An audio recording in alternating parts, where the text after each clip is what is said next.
Hello and welcome to this 13th episode of the 88 series. So we're continuing along here with some themes, Pisces, vision, hippocampus, memory, waves, length. So we're going to get into this a little later, and I know I keep saying we're going to talk about this soon or a little later, but it is true. We'll go over some mind control programs, but I do want to touch on some of this lightly before getting back into these topics that we've been talking about. And so recently I talked about the nervous systems, the vision, the mind, and memory, and we'll continue to touch on theta energy before getting into some more global energies. So when we are conceived, we have awareness and consciousness, and yet we are also sort of rapidly receiving and interacting with the DNA and physical material of our mother's and father's genetics. Sort of like we are learning in this time space how to weave the threads of our soul genetics, so more metaphysical threads, you could say, aka the you are separate from your family, past lives or other lifetimes, etc. It doesn't need to be that black and white, but just we're playing with our ancestral genetics as well. This could be more physical threading, you could say, aka everything you receive from your mother, father, and ancestral relatives. Together, these form some sort of ultimate us to be materialized as upon this plane. Although we can understand that uh, our pursuits to separate anything here can remain futile. So we play. So you could say during our gestation periods, we are experiencing a sea of different waves, although science would say otherwise. But the way I look at it is in this weaving of both soul and ancestral genetics, we are arriving in this plane more and more in each linear moment. And so, as we are each unique beings, the way that things are measured here does not always need to make rational sense. It is definitely a certain kind of logic. It does not need to be uniform in order to be respected and acknowledged, and it does not need to be something that is looked at as more or better in a hierarchy of worth or value. Like the idea that more of something means better or proves expertise, etc. Here I'm highlighting that we are all truly so unique. This is what makes us so similar. The slight differences in how we interpret and intuit this plane, the slight differences of our makeup and builds, the slight differences in our tones and our choice of words, etc., etc. Okay, so we are in the womb, receiving and weaving waves and lengths. And an idea here is that once we are born in this plane out of our mother's body, we sort of operate under, through, or with a range of wavelengths. And I want to make a note that I do have a series I named Storytime with Tree if you wanted to check that out. It's hopefully, as I keep it that way, shorter videos speaking about my life that I can recollect from, you could say, beyond the womb. But I wanted to share this picture of me, and this is from my day one day, my first day outside of my mother's body. Some believe that this energy is connected to our imagination. Some believe that these ranges of wavelengths shift at different ages. Some say 5, some say 7, some say 10, etc. I found as a little kid, yes, after age 5 especially, people would call things baby things. They would be more obsessed with being a big kid. And they were one by one over the years unable to play the same games as we had before, where we were able to describe and frame an imaginary realm for us to play in. If you know what I'm talking about, you know, but a lot of people literally disconnect. Again, memory being like this sea of memory that we never forget. but that we also have recollection.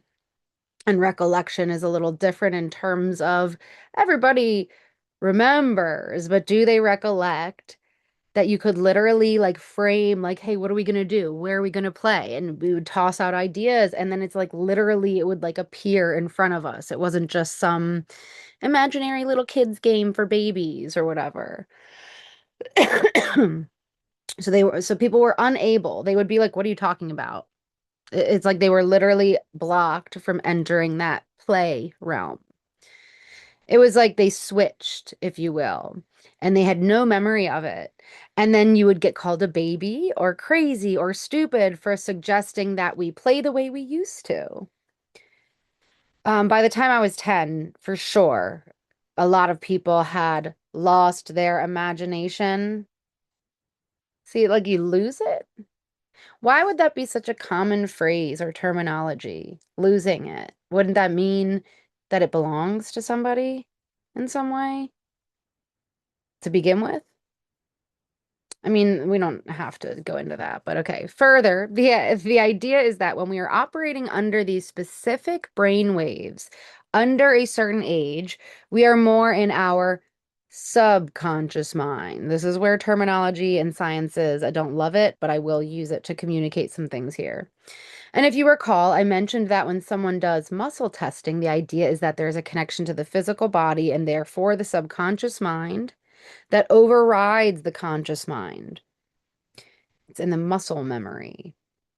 So you can give more detail on certain things without the bias of the conscious mind, and you can bypass in certain ways. So the idea, if you cannot tell, I do not necessarily agree or align with this approach or ideology based in my own experience, but I think it's important to note much of what psychology is based on so you can decide for yourself. So the idea is that you are less conscious and aware as a child at younger ages. You a dum-dum. You are a blank slate. Now that's not how everybody describes it, and we'll get into that in just a moment. But so then what happens? Oh, you shift or switch off the or you shift or switch wavelengths. At whatever age that is, you become more consciously self-aware and then somehow less aware of the life before this wavelength and wave state shifted. More awake and aware of certain levels and layers of reality and society that you may not have noticed before or not cared about before. So this happens when someone might have a spiritual awakening. But it's also like maybe somebody never really reaches that again and realizes that they have once again found their imagination. So let's say that before the age of 10, you operate under two different wave states, and then as you get older, you shift out, and it becomes a little harder to recall as easily the years prior. Some would say that you experience these wave states specifically again at different parts of your day and different parts of your own sleeping and waking states. These periods would be right before you fall asleep and right after you wake up, and also manipulated just as a neutral term, not good or bad, but just the manipulation is, and you've planned to deeply meditate. So deep states of meditation also provide this wave state. And these are moments of clarity, you could say, a more right-brained realm of form that loses its meaning as you connect once again with this waking world. So this waking world being a bit more left-brained, a bit more no, this means this. This is in this box, and this is over here, and this is what this means, and a little more of you a baby and you crazy if you suggest something that is not as concretely structurally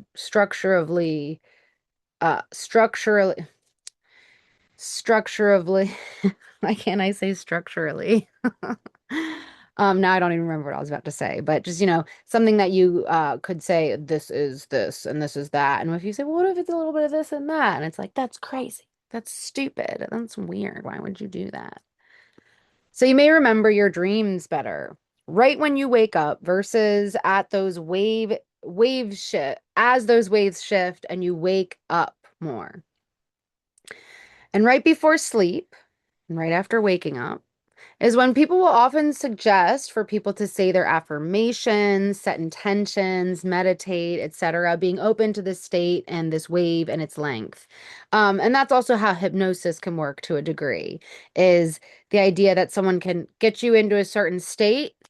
And then, I mean, I've never had anyone successfully dip me in very deeply because I don't trust people. So I don't like until I can meet other people who remember the things I do get a little bit like, what are you doing with my mind and why?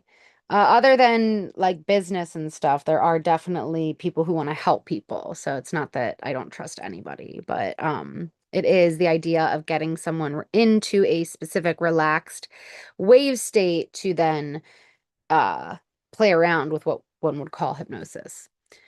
So what if life, or no, okay, where did I stop? Oh, what if even all of this is still a story? What if life can truly, in some sense, be like the little kid in a story who is begging the adults to believe again? And then they will see. It seems so silly and made up when you are unable to see and feel certain things. So, of course, there is never necessarily one way to look at things, but part of the reason I touch on all of this is to say, yes, pay attention to your own self and your awareness and different times of days and different states of being, but also think about why there is no one age that this shift actually occurs. Although people will perpetually tell the story that their version of events and this age, it's this age, and this is true, then they'll apply it to their experience as fact of some sort. And we all do this in some way. And yet, when someone moves to the arena, and typically it's business, whether it's for profit of money or reputation or like getting attention or praise or whatever, wanting to be right, wanting to control in some way, potentially under the guise of helping people, like we will project generalizations outward or we will project our own experience because it fits a narrative. And it's uncomfortable to talk about these things because, again, we do all do them in some way or we have. Um, so, okay, what was I saying? Um, so yeah, maybe there is no degree of normalcy, no one degree of normalcy, and people somehow, business, benefit from being right and continuing to spin a narrative that supports the regeneration of this framework. Think your body parts being named after men who wanted credit for the most part. I'm not trying to diss men or diss everything by acknowledging and commenting on these things. I feel often people take what I'm saying as just complaining in ways where I'm like, wow, people and sometimes it's people who speak on like facts aren't feelings, feelings aren't facts, but it's like of course they're not. I'm not actually being super emotional while speaking about these things. It's more so wanting to take a look and it's not fun, but I feel like that is just in my nature and it's almost like somebody's got to do it and maybe that's why people don't like me. Not that not that like a ton of people are out there like, "Oh, we hate Teresa." I mean, maybe though. I've definitely heard a lot of stories and rumors about myself over the years. Um and yet in school, ever since I was in school, whenever I first learned about something and it was like this plant or animal is named after the man who discovered it, I've been like, "What?"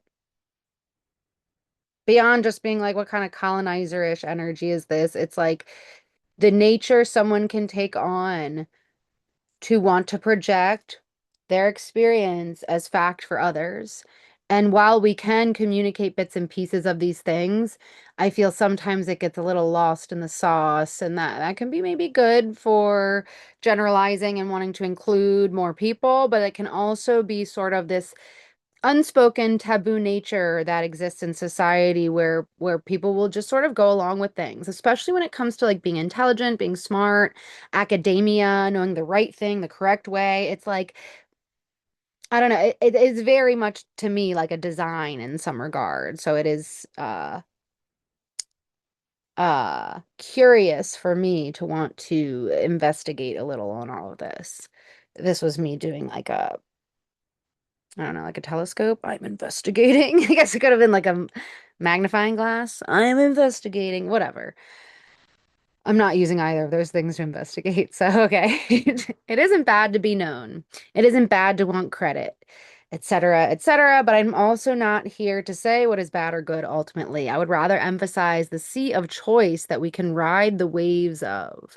So I will share three of the prominent figures, there are more, in developmental psychology that I learned about in college when studying these topics, while my teachers questioned what I was even doing in college.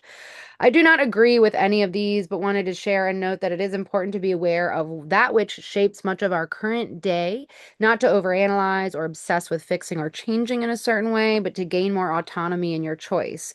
So we'll start with Sigmund Freud, probably one of the most popular, someone who happens to be considered a head figure in the sector of psychology, and the uncle of Edward Bernays.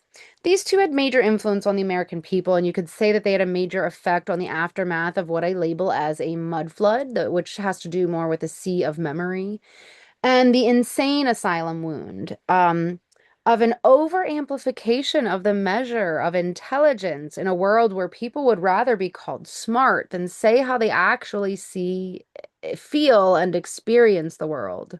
I'll share a little bit about Bernays as well, and I'm just going to read something I posted on Instagram a couple years ago. Sigmund Freud's psychosexual theory is characterized by sexual interest arising from a particular body part.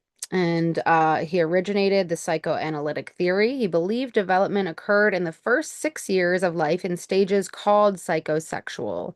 All of the psychosexual stages arise from sexual interest from different body parts of the body. Freud believed that adult behavior was influenced by experiences a child had in these stages. The experiences affect the adult's lifelong libido. Freud believed the genital stage lasts through adulthood. Gross. Um, if you ever watch my story time with Tree, or you just happen to know me, you know that I had a very active mind as an infant, as a toddler, and I was so grossed out by age 1 at how sexual this place was. Like, sensual, like the senses, yes. Sexual, the way things have been skewed here. There are some things about Freud that I won't get into, but him maybe framing things in a certain way when really there were children being like molested, sexually abused by adults, and he tweaked certain narratives to make things look a certain way. And so I'm not gonna say who he was or was not, but I do not agree with him, but I'm sharing again someone that is most often referred to with psychology. Psychology. All right, so I'm not going to read all of these either, but its pleasure arises from the mouth, the anus, genital stimulation. The sexual urges are quiet, and then from the genitals. So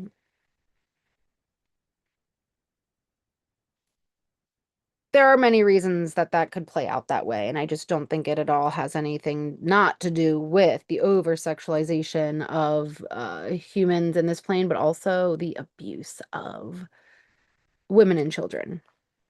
Okay, now we have Erik Erikson.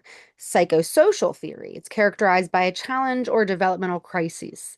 He expanded and modified Freud's psychosexual theory, and his theory emphasizes family and culture. Like Freud, Erikson believed that the early experiences affect adulthood, except he wasn't so focused on sex. Um, so trust versus mistrust. Babies either trust or mistrust that others will take care of their needs. So, pretty true. Autonomy versus shame and doubt. Children become self-sufficient or doubt their abilities. I don't know about you, but I remember those years. And it's not that I doubted my abilities. I was like, whoa, so many people don't know what they're doing. So many adults here don't know what they're doing. They can't even see things that are going around because they've been gone, done, lost their imagination. Um, so okay, what else do I want to read here? It says by age 5 they might establish their identity, or no, wait, not 5, that's stage 5. This is bothering me. I gotta not be a perfectionist though. Adolescence is when one would establish their identity or be confused about who they are. All of these things could fit with different people, but it also doesn't include the deep contemplation that younger children are actually experiencing while they're even in the womb. Let's say they are, and then they come out on day one, and the family already has an idea of who they are and who they should be, and then I don't know. I can't tell you to believe me, but like, I hated being a baby because I was like, oh, everyone just thinks I'm a little baby.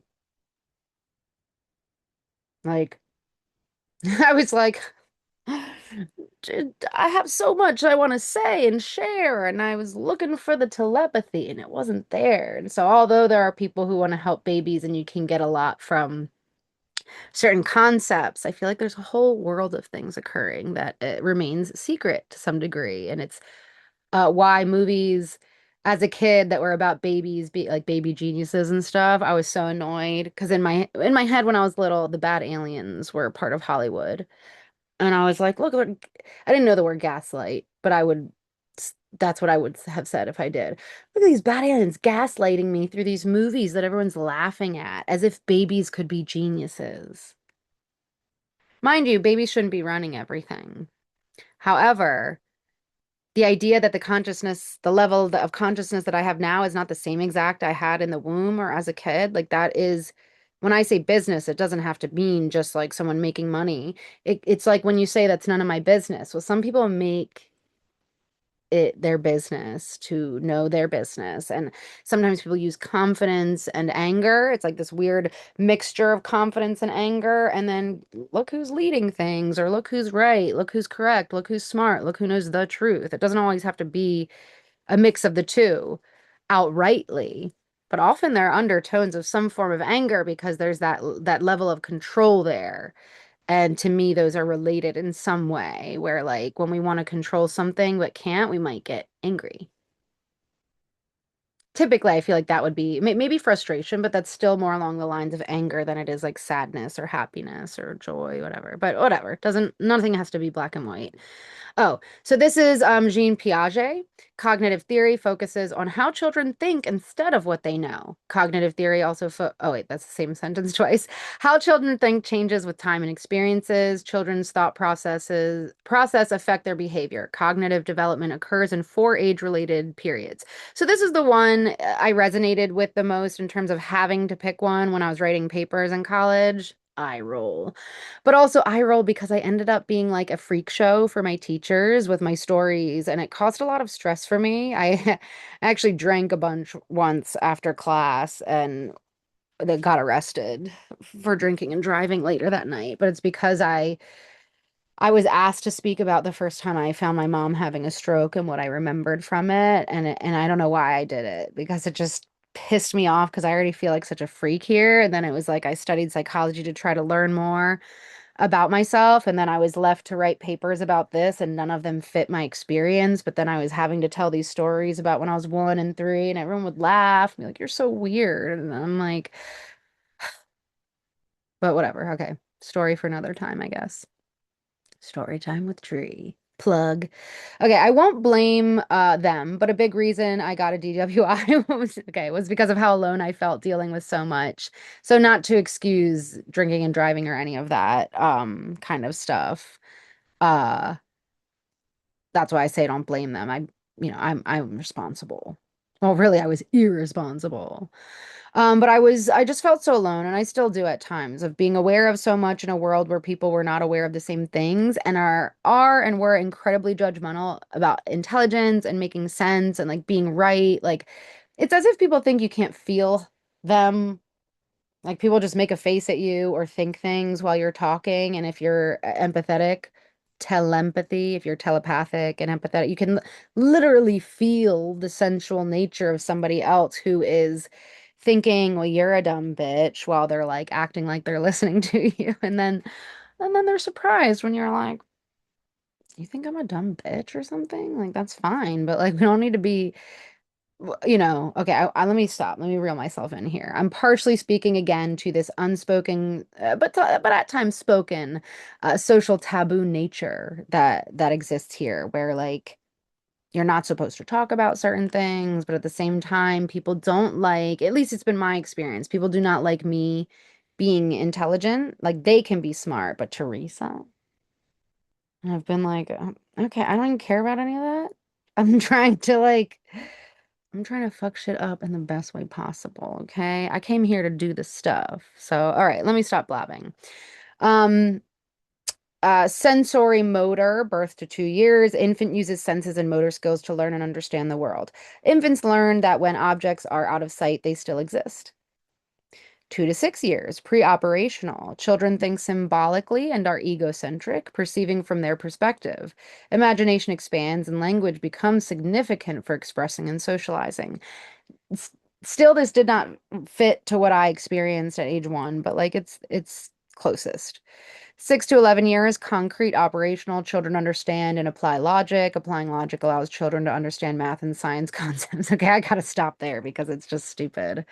And I don't like to call things stupid, but I'm feeling that way, where it's like, in my mind, what we have to do here is partially like everyone's just got to stop doing bad business. And again, what I'm calling bad business is when people are making money or taking credit or making a name for themselves in ways that are not truth or reality in a way that's actually helpful. It's more like attempting to control a narrative of what has been instead of like slowing down for a bit, maybe like eating our words and like, getting a taste of our own medicine and really taking a real fucking look around and being like, oh my gosh, I may be preaching at times from a place of hierarchy where I think I am better than others and I'm not. So what am I going to do about that? Am I going to feel the sensational stimulation that comes from that and then reach for something to like, whether it's a breathing practice or weed or whatever, that's fine, do what you want, but it's also like, can we be aware and talk about these things without making them our identity? We can also say, you know what, I need to smoke a little weed right now. And I'm also going to deal with these emotions. And by deal with them, I mean feel them. Feel them and not, again, identify with them. And this takes pretty consistent effort in terms of like being here now. Not in a way anyone else would tell you to, like you have to sit in stillness or silence, but like you're the only one that is aware of yourself compared to anyone else. So like sure you can follow what other people are telling you to do, but it's I believe of the utmost important that you follow yourself and do what you want to do. Actually, human brain waves by age. Delta from birth to 24, theta from 2 to 6, alpha from 6 to 12, and beta from 12 to adult. Isn't that funny? It's funny because I think it's silly. And silly is funny. Okay, this is the an image I showed before in a different way, and this is relative to the polyvagal theory. And I have another one on the right. So two different images, but similar with the same information to a degree of that we have these different states or stages of the vagus nerve and vagus. How do you say it? People, my family's always like, oh, the vagus nerve, like Las Vegas. I'm like, I mean, Vegas, Vegas. Ve- I don't know, but you see it. You know what I'm talking about, okay?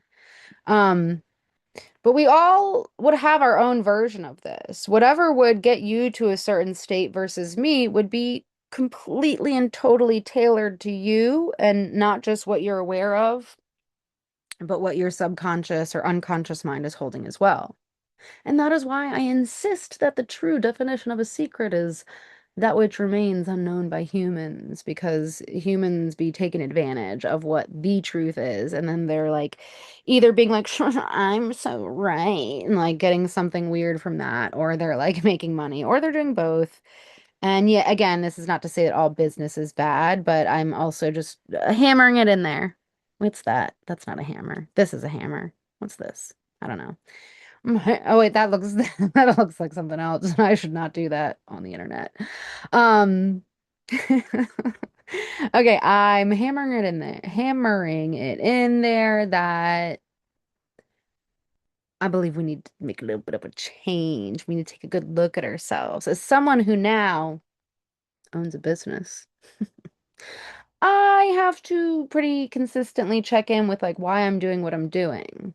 knowing that I'm looking ahead and not just thinking about stuff now. So have I had to make a lot of sacrifices in terms of owning or having certain things or whatever? Yeah, and I definitely see the worth and value in that. And so, trying to do my best knowing that I'm still contributing or a part of something that I believe is sort of nefarious to a degree by design. Vegas nerve stuff. See, now I just hear it. Las Vegas nerve.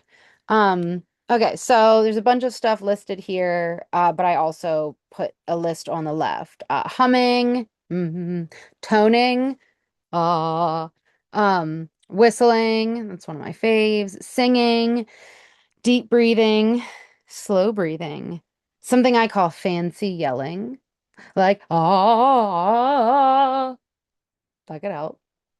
Gargling salt water or just water or whatever else. You want to gargle some juice? I mean, I guess if you want to do that, go for it. But gargling can activate this energy here. You can also, you know, do like, and that this will pop out. And if you just like hold it, look, I'm not a doctor, I'm a tree. So do what you want, look some things up. And I go, that's what I learned from one of my teachers instead of like having to maneuver your head. Although mine, you can see, mine are very tight. I broke this cup. Oh, okay, I won't get into talking about myself. Let me read this list. Eating a snack that you just love. Hugging yourself. Hugging someone else. Mutual consent. Please. Don't just go be hugging people. Hugging a loved being like a pet. Mm. Massage. Stimulating certain acupoints. Like, what is it? Heart, one of the heart ones right there. That's a good one. Splash of or a dip in some cold water. Maybe. Maybe some warm or hot water. Chatting with someone who feels safe and who can hold your energy and how you need to be held in that moment without codependency. And then I'm not going to read all these things, but these things as well. It's like, choose five, choose 10, choose however many, and keep them as a little bag of tricks. Okay, so back to this. Hippocampal theta rhythm is also known as rhythmic slow activity, RSA, RISA, which is present when theta is present. When theta isn't present, the other main hippocampal EEG measurements output large irregular activity, LIA, and are active or present. So we have LIA and RSA. It looks like a liars. They're considered to be two of the local field states that have been observed with this theta energy, slow activity and irregular, here meaning that it is mostly irregular. That might have just sounded like a bunch of words, soups, and salads, and that's okay. Um, this says the reptilian brain in the middle, and it says instinct, survival, limbic system, emotions, neocortex, speech, logic, higher thinking skills. I don't actually think that's what's going on here. I think especially people above a certain age that, no offense, it's not me totally being ageist, and I've probably already mentioned this because it's been so long since I started these videos, but the older someone is here, the longer they've been in this system. So they might be like attached to and identify with certain things. Not that this is like ancient knowledge in these frameworks, but it is related to ancient knowledge that has existed. Like there's something familiar, and there is quite an obsession with putting things into lists and diagrams and boxes. And again, that can be fun, trying to communicate something, trying to make it easy to digest. Like someone's going to take it in through their left brain and then interpret it with their right brain and bring it all together with both hemispheres or whatever, bada bing. And uh it is what it is. It's not all bad or good. All right, so the theta energy is a 4 to 8 hertz range. Let's take that with a grain of salt, though, because other people might list it as otherwise, but it's slow. Cortical theta is apparently measured to be present more in young children regularly, but occurs in adults during meditative, drowsy, hypnotic, or sleepy states, but not during the deepest stages of sleep. It's connected to sleep and daydreaming, us experiencing and feeling deep and raw emotions, restorative sleep, intuition and creativity, a natural feeling state. Um, I don't remember where I got this information. My apologies. I could probably look it up. I need to probably go back and do that because I keep saying that. Too much theta, bouts of depression may make someone more suggestible based on their deeply relaxed and semi-hypnotic state. So getting back to what I said before, that I will speak to mind control and some pretty evil fucking things if there was anything that was evil here. Theta is overly helpful as long as it isn't produced in excess during the day or waking hours. So, too much theta, some may say this is where ADHD, depression, hyperactivity, impulsivity, non attentiveness can arise. Depressants can increase theta. Too little theta could also bring anxiety, poor emotional awareness, or stress. But the optimal theta state is bringing creativity, emotional connection, intuition, and relaxation. So I will again say it because that is what this class was titled originally. Take it with a grain of salt, please. Um, oh, so this was an article from, that I'd not put who it was from. It says, ever feel like you're being watched? It's not just you. You're probably familiar, and I want to note that with the polyvagal theory, the idea is that you have this neuroception, this constant scanning, and you could say in some way it's related to your fascia, like this watcher, this like sensory system that is connected to your autonomic and your enteric, like your peripheral nervous system. And when it feels a threat, depending on how you would read this threat as bad or very, very, very bad, um, your ear would switch on, your middle ear would turn on or off more. So off, and then you could hear growls or screams or whatever. But there is something to this feeling, like as a kid, I was like scared that the bad aliens were watching me through mirrors or through the sky or through people, through the TV. Like I was like, oh. And then at some point as a little kid, I was like, but are we the bad aliens? And is it just me?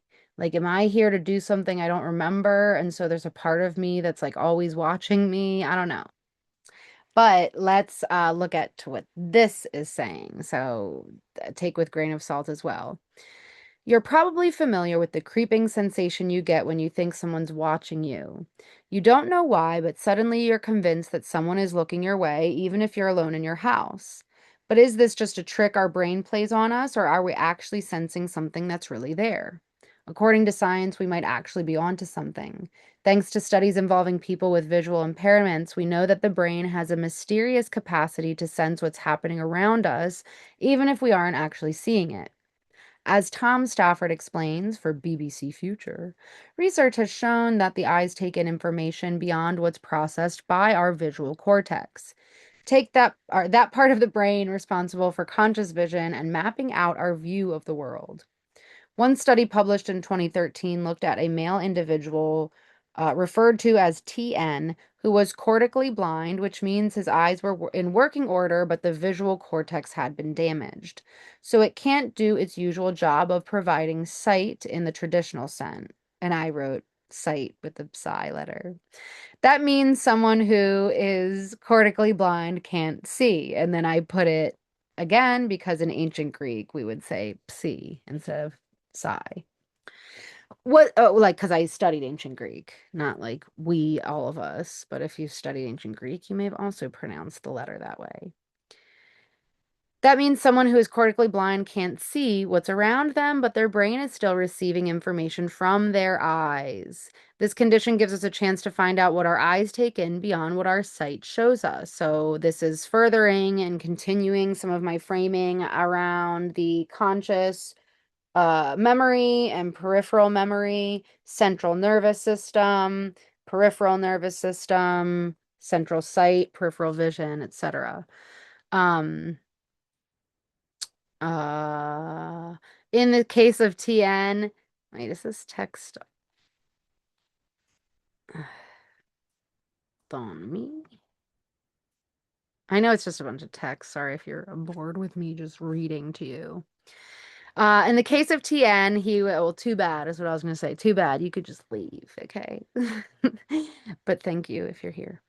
In the case of TN, he was shown pictures of faces, some looking straight at him and some with their gazes averted. TN couldn't consciously see these pictures as we'd see a book or landscape, but scientists noticed increased activity in his amygdala when people in the pictures were looking directly at him.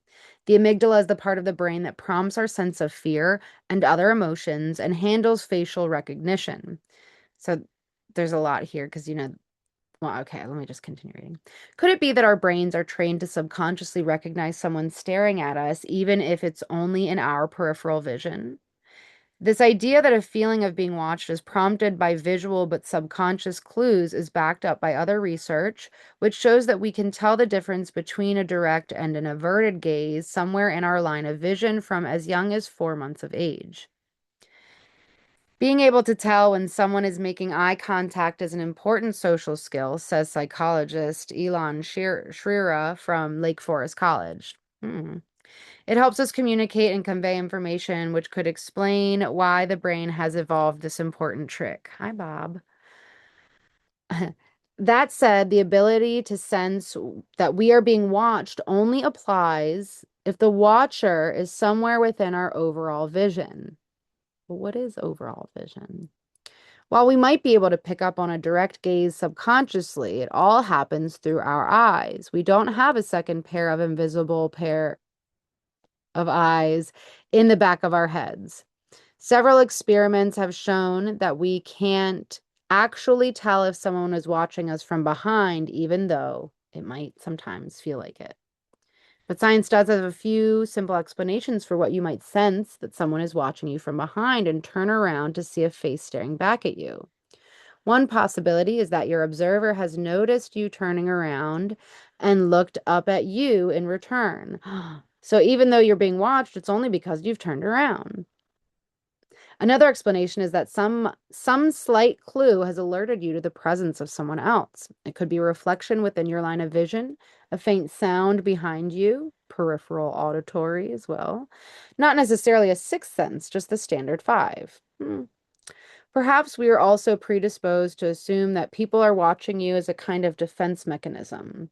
A 2013 study from the University of Sydney, Australia suggests. The study found that people tended to assume that they were being watched if the visual cues weren't decisive. For example, if someone nearby was wearing dark glasses hiding their eyes. So gaze perception doesn't only involve visual cues. Our brains generate assumptions from our experiences and match them with what we see at a particular moment. So the next time you're feeling paranoid, remember to look for clues before you decide that someone's really watching you through the shutters, and maybe lay off the horror films for a bit. I will say though, we all feel each other. Like, for example, I can feel everyone in my neighborhood, but I also sense things that one might say aren't alive. But all here is conscious and spiritual in some regard. It's not all about being a person. All that to say, yeah, once I was in my front yard with my eyes closed, just breathing, and I felt like someone was watching me. And what I saw by observing was there was a empty bag of chips uh twirling down my street in the wind. And they were watching me, okay? But no, I'm not talking about anyone watching, but that in this holographic experience and plane, everything is everything. And so because we have eyes to see, whether they have actual sight or not, we are here. We exist, we matter. So we are feeling other people, we are sensing them. And I think there are often ways to put things in boxes when people are numb to certain feelings and perceptions and sensations to then say, no, no, no, this is what you're feeling. Shine, shmush, shmush, shmush, shmush. And really, there's room for all of it, but I just want to continuously acknowledge that. There is so much to how we see and view and perceive this existence and this plane. And I am someone who does not necessarily feel a need to pick one complete and whole side because to me, so much blends together in a way that shows how unique each thread is. If you have ever sewn or crocheted or knitted something, you know what it is like to start with sticks and lines or thread and end up with, well, it can take so many directions, sort of like ingredients and all that people can cook or bake from the same list. In the ninth recording, I brought up Cyclops, or not ninth recording here, whenever it was. In the recent videos, I brought up Cyclops and cyclones, and I'm here to circle back to circles and planes.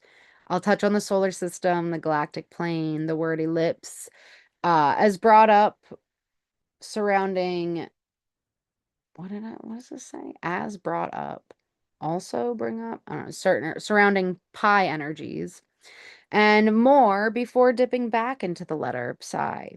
We're going to get a little bit into the globe, the earth, the plane, the planet, etc. And I made this. I put globes as the eyeballs. I put a flat earth. I put a globe earth. Put a swirly guy. Eyes. I hear a lot of people lately talking about Isis. I don't think I included that in this, but I'm going to add it. My eye sister, Isis. Ice is Isis. All right, so should I end this one here or should I do more? Let's see. This is a lot. It's like,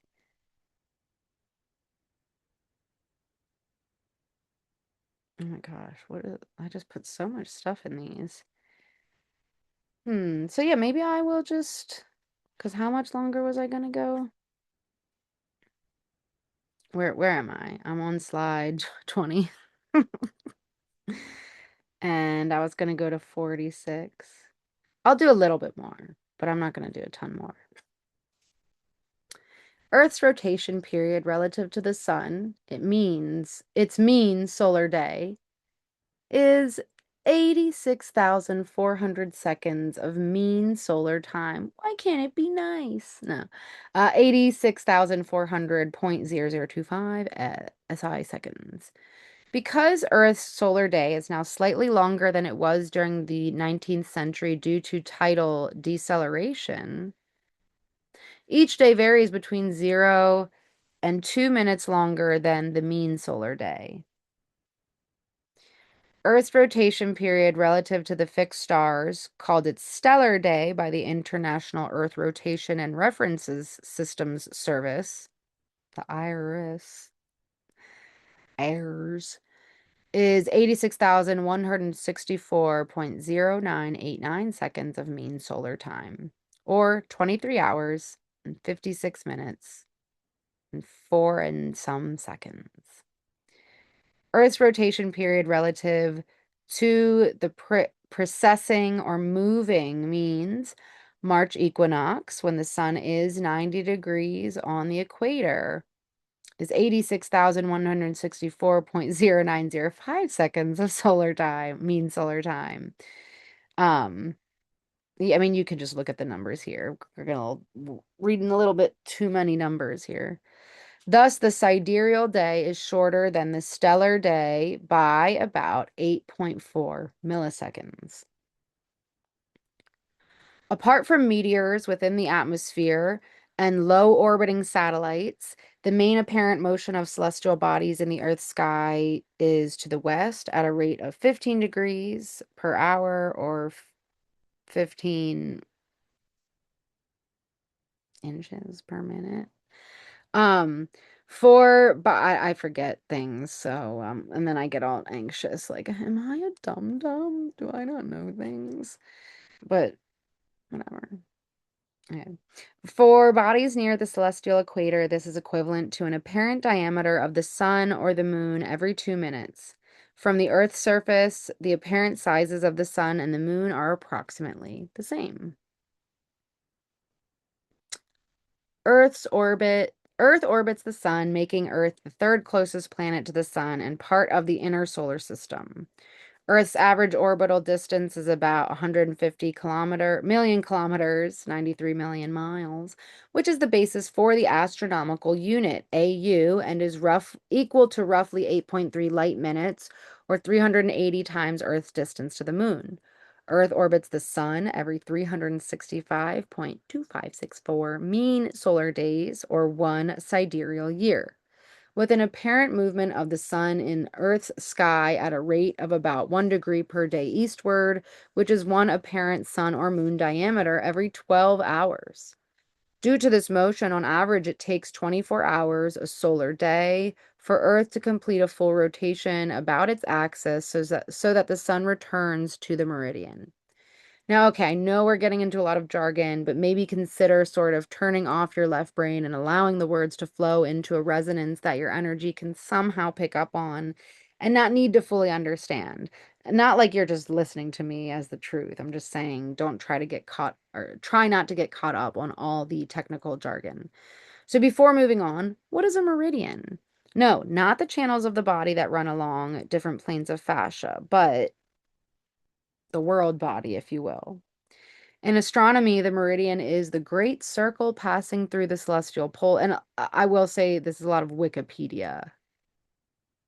It's either Wikipedia or Ascension Glossary, and Ascension Glossary got a lot of their stuff from Wikipedia. So hate on or listen on. The meridian is the great circle passing through the celestial poles, as well as the zenith and nadir of an observer's location. Consequently, it contains also the north and south points on the horizon, and it is perpendicular to the celestial equator and horizon. Meridians, celestial and geographical, are determined by the pencil of planes passing through the Earth's rotation axis. For a location not on the axis, there is a unique meridian plane in this axial pencil through that location. The intersection of this plane with Earth's surface defines two geographical meridians, either one east and one west of the prime meridian, or else the prime meridian itself and its anti-meridian. And the intersection of the plane with the celestial sphere, the celestial sphere, is the now I just see the letter psi and fear. Sphere. Okay, the intersection of the plane with the celestial sphere is the celestial meridian for that location and time. There are several ways to divide the meridian into semicircles. In one approach, the observer's upper meridian extends from a celestial pole and passes through the zenith to contact the opposite pole. So this is the image here. While the lower meridian passes through the nadir. Now I'm like, is that, I don't know why certain words I get more anxious about pronouncing than others. Um,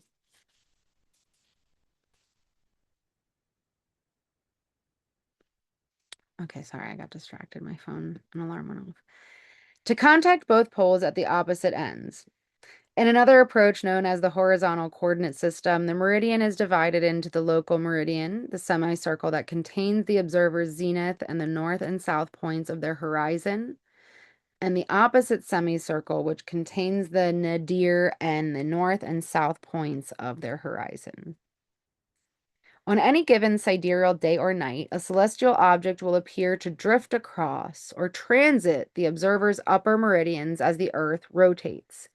Since the meridian is fixed to the local horizon, at culmination, the object contacts the upper meridian and reaches its highest point in the sky. An object's right ascension and the local sidereal time can be used to determine the time of its culmination. See hour angle.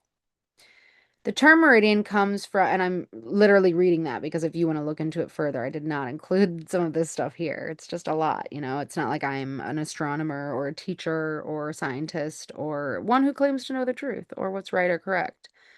But I'm going to continue to share and talk my shit. The term meridian comes from the Latin meridies, which means both midday and south, as the celestial equator appears to tilt southward from the northern hemisphere. So, one more thing about meridians before continuing onward. A prime meridian is an arbitrarily chosen meridian, a line of longitude, in a geographic coordinate system at which longitude is defined to be 0 degrees. On a spheroid, a prime meridian and its anti-meridian, the 180th meridian in a 360-degree system, form a great ellipse. Ellipse. This divides the body, e.g., Earth, into two hemispheres, like our globe, brains, and eyes. The Eastern Hemisphere and the Western Hemisphere for an east-west notational system. Oh, it just ends there. Sorry. My tone was not right for that. For Earth's prime meridian, various conventions have been used or advocated in different regions throughout history. Earth's current international standard prime meridian is the IERS reference meridian. It is derived but differs slightly from the Greenwich meridian, the previous standard. That's old. We don't use the Greenwich one anymore. So they say. Oh my gosh, I keep hitting my phone. Hi, Bob. All I did was look at Bob and he started purring. What a goober. Oh, hi. I love you so much. He wants me to open the window. I can't right now. I will soon. Okay, so when it comes to any fixed nature here, you don't want me to pet you? Okay. I'm unsure if anything is fixed. And that's partly why I remain curious. Do we need to be fixed? You know? Orbis terrae compendiosa descriptio. This is an old map. Excuse me. This is an old map. Do I say anything about this in the next slide? Apparently not. I just, like, here you go. You can't even read it, but this is it. I thought there was a year written somewhere. Oh, it's probably there. I don't know what that says. No, I don't think it would be in Roman.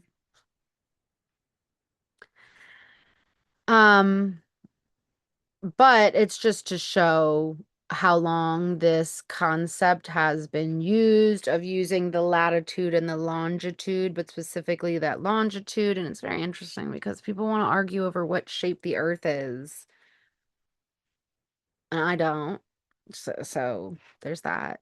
And look at these. It's like our, I didn't have to take those off. It's like our eyes, you know.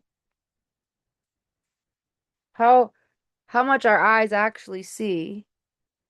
There's a lot more going on here, but is it about proving the black and whiteness or the variability of densities to say what is or what is not when we are already not all experiencing the same things? Look at that sphere. Cool.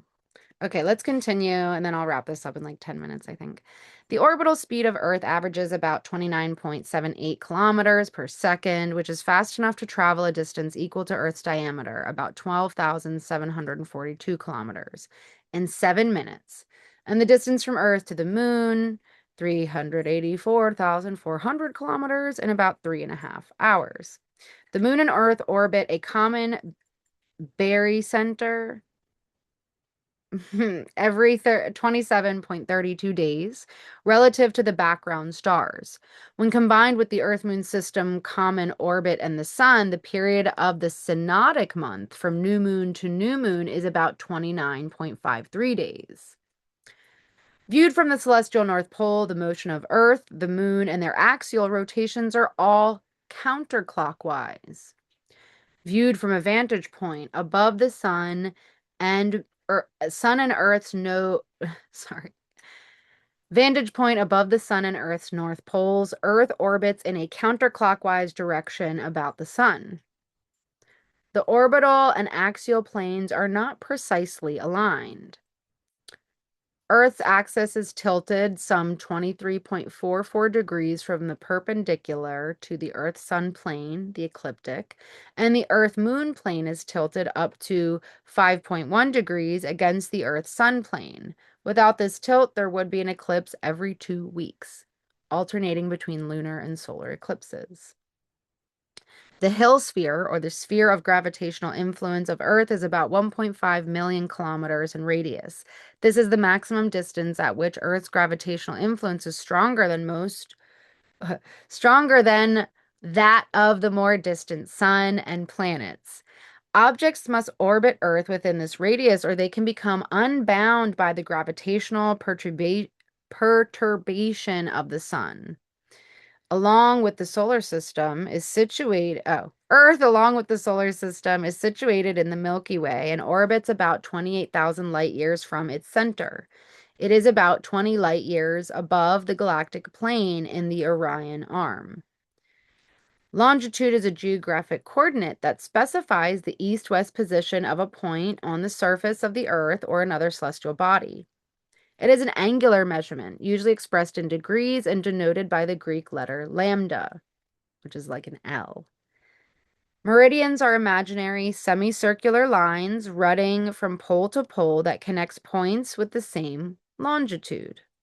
The prime meridian defines 0 degrees longitude by convention, and the International Reference Meridian for the Earth, passes near the Royal Observatory in Greenwich, southeast London on the island of Great Britain. Positive longitudes are east of the prime meridian, and negative ones are west. Earlier what I meant was that the old prime meridian was in Paris, and that Greenwich, I guess, is what is. But even then, I feel like it has moved since then, if I'm not wrong. But I could very well be wrong. So just take it with a grain of salt and forgive me for making mistakes. Please forgive me.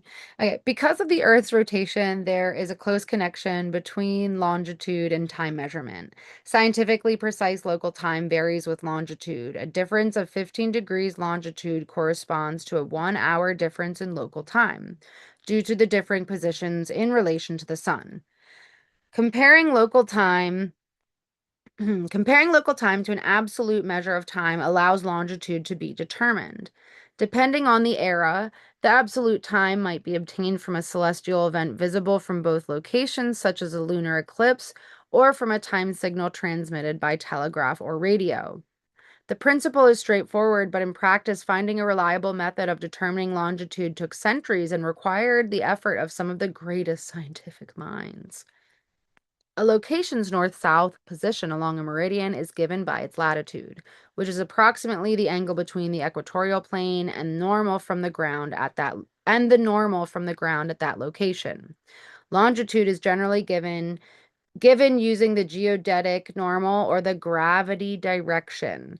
The astronomical longitude can differ slightly from the ordinary longitude because of vertical deflection, small variations in Earth's gravitational field. See astronomical latitude.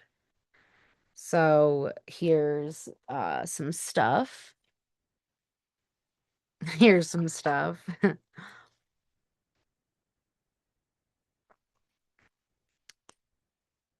Interesting. Look at this. Look at this cylindrical model. Central meridian selected by this map maker, or one who makes maps. Great distortion in high altitudes. Examples of rhumb lines, so the direction true between any point. So this is just showing you a little bit of like when someone's showing the flat Earth model map versus this globe. The equator touches the cylinder if the cylinder is tangent. Reasonably true shapes and distances within 15 degrees of the equator. So I don't want to confuse you here. I'm just including different ways of approaching these things, which are bringing certain energetics into form in a certain way. And so there's a lot to it because I am definitely not a teacher in a certain way, but I also would like to share these things because people can get very technical about things that aren't actually that black and white or technical. So even when people talk about certain approaches to astrology being the truth or the correct one, I just don't like that line of thinking. So that's personal. On Earth, a circle of latitude is an imaginary or abstract east-west circle that connects all locations, ignoring elevation, within a given latitude. A location's position along a circle of latitude is given by its longitude. And there are 5 major circles of latitude from north to south. We have the Arctic, we have Cancer, we have the equator, we have Capricorn, and we have the Antarctic. Circles of latitudes are also called parallels, parallel realities. There are 90-degree parallels, aka 90 circles of latitude, each parallel containing a north and south parallel, north and south hemispheres. North, the circle of latitude that is north of the Earth's equatorial plane. South, circle of latitude that is south of the Earth's equatorial plane. So more different maps that I've included here from different years. Not to say one is more correct than the other, but that we are all having an experience here that for some reason we wish to define everything. And often I find a lot of things look like eyes or seas. Icy seas. A frozen Oz place of sorts. Much at times tailored to the northern hemisphere, though, you could say, you know. So there are 5 major circles of latitude listed below from north to south, and the position of the equator is fixed, 90 degrees from the Earth's axis of rotation. But the latitudes of the other circles depend on the tilt of this axis relative to the plane of Earth's orbit, and so they are not perfectly fixed. These circles of latitude, excluding the equator, mark the divisions between the 5 principal geographical zones. Hey, get away from my water. There were ants. I'll give you other water. Is that crazy? I'm like, should I give some water to the ants that are in my room? Everybody just needs food and water and a buddy. The circles of latitude below are for the 5th of February 2025. So round 1. I was sharing these, but also that happened to be when the page was updated. So it seemed to be a theme of me acknowledging things and pages being updated that day or that week. Arctic Circle, 66 degrees, 33 whatevers. I don't remember right now the way to say this. Is it hours? Earlier I said inches. I know I said inches. Hours and minutes. 66 degrees, 33 hours, 50.3 minutes north. I could be so wrong. I'm sorry. Maybe I should look into things before I talk about them, but here we are. Tropic of, and I probably said that when I read these initially. Tropic of Cancer, 23 degrees, 26 hours, 0.97 minutes north. Equator, 0-degree latitude. Tropic of Capricorn, 23 degrees. It's basically going to be the same numbers here, south, and then the Antarctic Circle, same numbers as the Arctic Circle, but south instead of north. Each parallel represents measured time and space, showing how long the sun is visible throughout the year each day. Example, 10th parallel north. At this latitude, the sun is visible for 12 hours, 43 minutes during the summer solstice and 11 hours and 33 minutes during the winter solstice. 45th parallel north. At this latitude, the sun is visible for 15 hours and 37 minutes during the summer solstice and 8 hours and 46 minutes during the winter solstice.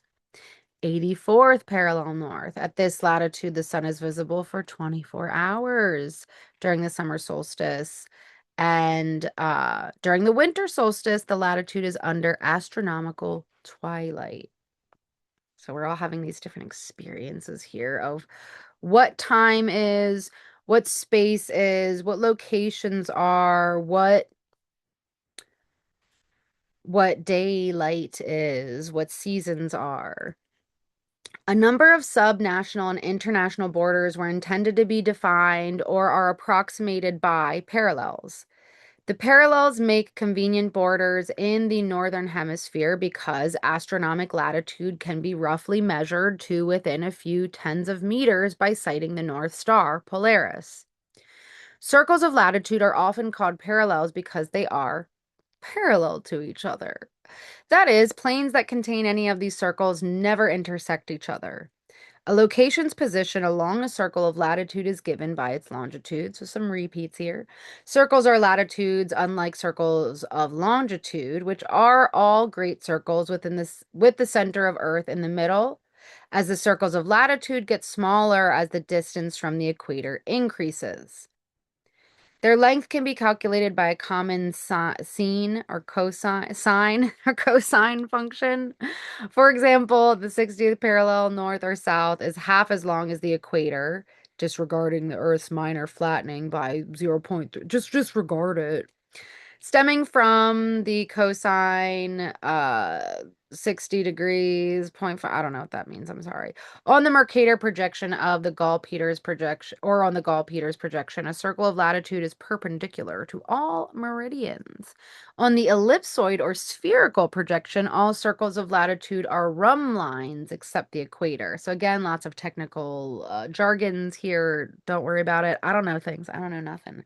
But also, I know some things, and I like talking about these things because of the technicalities people will insist are true or not for a fixed nature of what this plane of reality is. It's just seems a little crazy to me, but I don't like calling people or things crazy. The latitude of the circle is approximately the angle between the equator and the circle, with the angle's vertex at the Earth's center. The equator is at 0 degrees, and the North Pole and South Pole are at 90 degrees north and south, respectively. The equator is the longest circle of latitude and is the only circle of latitude which is also a great circle. As such, it's perpendicular to all meridians. The equator is the circle of latitude that divides Earth into northern and southern hemispheres. And again, it's an imaginary line. Oh, the imagination. Located at 0 degrees latitude, about 40,075 kilometers in circumference, halfway between the North and South poles. The term can also be used for any other celestial body that is roughly spherical.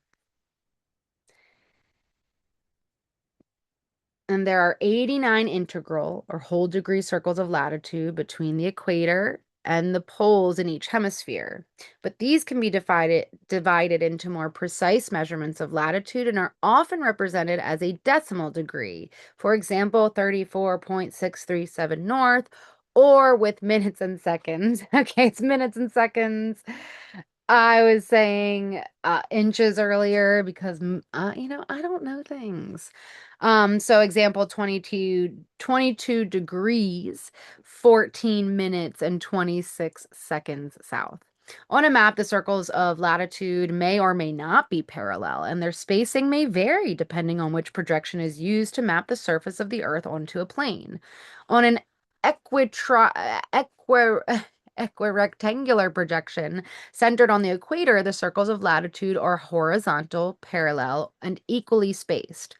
On another cylindrical and pseudo-cylindrical projection, so I've already shown different examples of those, the circles of latitude are horizontal and parallel, but may be spaced unevenly to give the map useful characteristics. For example, on a Mercator projection, the circles of latitude are more widely spaced near the poles to preserve local scales and shapes, while on a Gall-Peters projection, the circles of latitude are spaced more closely near the poles so that the comparisons of the area will be accurate. On most non-cylindrical and non-pseudo-cylindrical projection, the circles of latitude are neither straight or parallel. Arcs of circles of latitude are sometimes used as boundaries between countries or regions where distinctive natural borders are lacking, such in deserts, or when an artificial border is drawn as a line on a map, which was made in massive scale during 1884 Berlin Conference regarding huge parts of the African continent. North American nations and states have also mostly been created by straight lines, which are often parts of circles of latitudes. For instance, the northern border of Colorado is at 41° north, while the southern border is at 37° north. We'll talk about 37. Roughly half the length of the border between the United States and Canada follows the 49° north level or layer. Whoops. Longitude, remember that's lambda or L. Lines of longitude appear vertical, with varying curvature in this projection, but are actually halves of great ellipses with identical radii at a given latitude. Latitude, phi, lines of latitude appear horizontally with varying curvature in this projection, but are actually circular with different radii, or radiuses is what I want to say. All locations with a given latitude are collectively referred to as a circle of latitude. The equator divides the planet into a northern hemisphere and a southern hemisphere and has a latitude of 0. Now we'll get into it at some point, when we are talking about astrology, because if you look at 12 sign tropical and you look at 12 sign sidereal, there's about a 23-degree difference between a lot of the placements. And so there's something to that tilt, but also something to the perception of which we believe to be linear time and what is most accurate and true, which may vary. Let's say, and I know I bring this up often, but if we were that circle, that sphere, and let's say we were all a part of what is this called? Circumference? Um, and we were all looking in at the center point. We would each have a different experience and viewpoint on what that point looks like and where it is. And then let's say we all turned around and look outward. We would all have a different view of what things look like from another way. And so there is something to giving people the time, space, and room to communicate what they're actually trying to express, rather than insisting that they are wrong and need to apply their framework to a different approach. That goes for much more than just astrology. Oh, and near the equator on Earth, noontime sunlight appears almost directly overhead, no more than about 23 degrees from the zenith, every day, year round. Consequently, the equator has a rather stable daytime temperature throughout the year. On the equinoxes, approximately March 20th and September 23rd, the subsolar point crosses the Earth's equator at a shallow angle, and sunlight shines perpendicular to Earth's axis of rotations, and all latitudes have nearly a 12-hour day and night. 0 point? Okay, bye! My parents are, where are they? Oh, they're going to see Dave Chappelle? Yeah. And yes, I have repeated some things, so bear with me. And I probably should have said that before I just said all that jargon. But tap into your imaginary realms that know these planes in their true essence beyond forms, frameworks, and labels. The name is derived from the medieval Latin word equator. In the phrase circulus equator die et noctis, meaning circle equalizing day and night, from the Latin word equare, make equal. That's so funny because, like the Aquarii, Aquarius.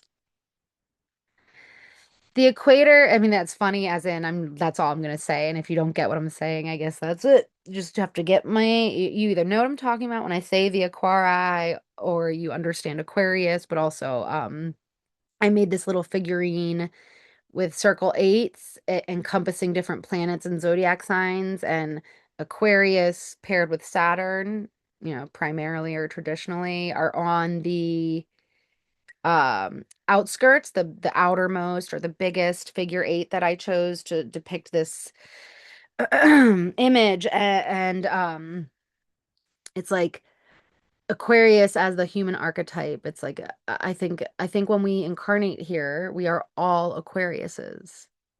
And we are no other zodiac sign. We're all here to be human. And we come through means of Capricorn, Capricorn being connected to Cancer and all this demonization of the moon and Saturn, but like maybe we don't love coming into a body.